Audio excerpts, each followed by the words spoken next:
Yeah, welcome back to part 2 of GPS approaches. So, where we left off was we were briefing during the ABC checklist. So we're on the B, which is brief. So right here you have black and two black triangles, T and A, non-standard takeoff minimums, non-standard alternate minimums. So just read over that, maybe not in the airplane, want to read over that before you even take off probably, and then see if any of that will apply to you. This is a kind of approach lighting you'll have.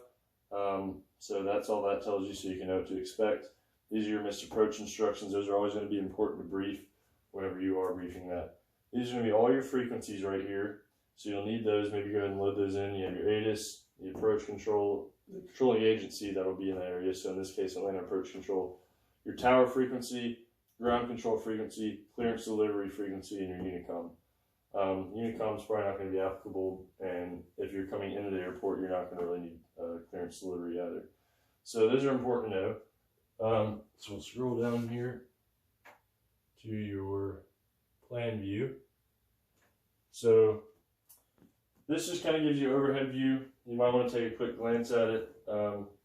Gives you kind of like, depending on what direction you're coming in from, depends on how you're going to enter this procedure turn right here. So you enter in different directions. Sometimes you have to do a procedure turn to come back inbound onto the inbound course to land at runway 27. So usually when I brief, I might glance at that, but I'll really take a look down here, because this kind of gives you your different altitudes that you have here, and where you need to stay at, where your glide slope, where your final approach fix is, your glide slope comes in, things of that nature. And of course down here you have your minimums and your minimum landing requirements as far as weather and visibility and stuff like that goes. So that's what you want to do when you brief. You just want to make sure you get all the important things. Don't really go too in depth with it. You want to keep it very brief.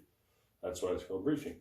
The next thing is going to be checklist / communicate. So just go over all your checklists, your before landing, anything that you may need to get your aircraft configured, and communicate, meaning if you're talking with ATC or the tower, whoever it may be, just make sure you're making all your correct radio calls and you're repeating back everything correctly. So that's your ABC checklist. So now we'll go a little more in depth with the plate here. Not too much more, but we'll see what else we can get over here. So we'll stay down here actually.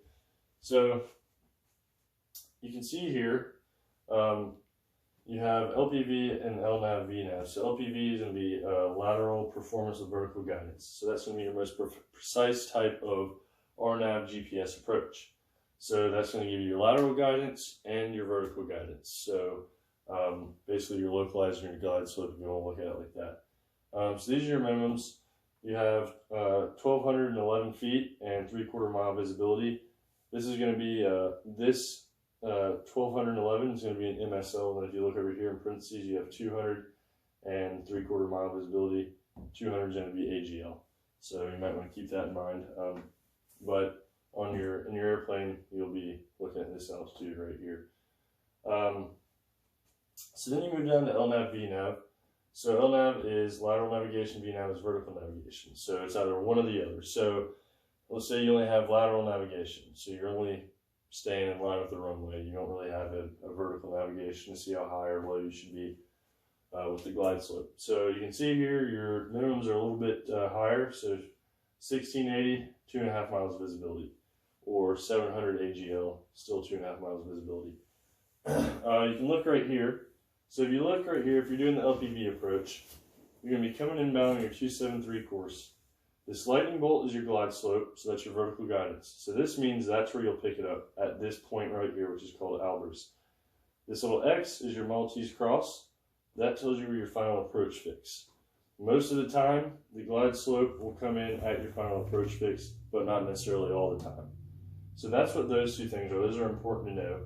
So you'll know at Albers, that's where you'll pick up glide slope, and you can start descending down and following your glide slope down. You also see you have 3,000 here, 3,000 here. That means this whole way up until Albers, you need to stay at or above 3,000 feet. Once you get to Albers, like I said, pick up a glide slope, you have to follow it down the runway.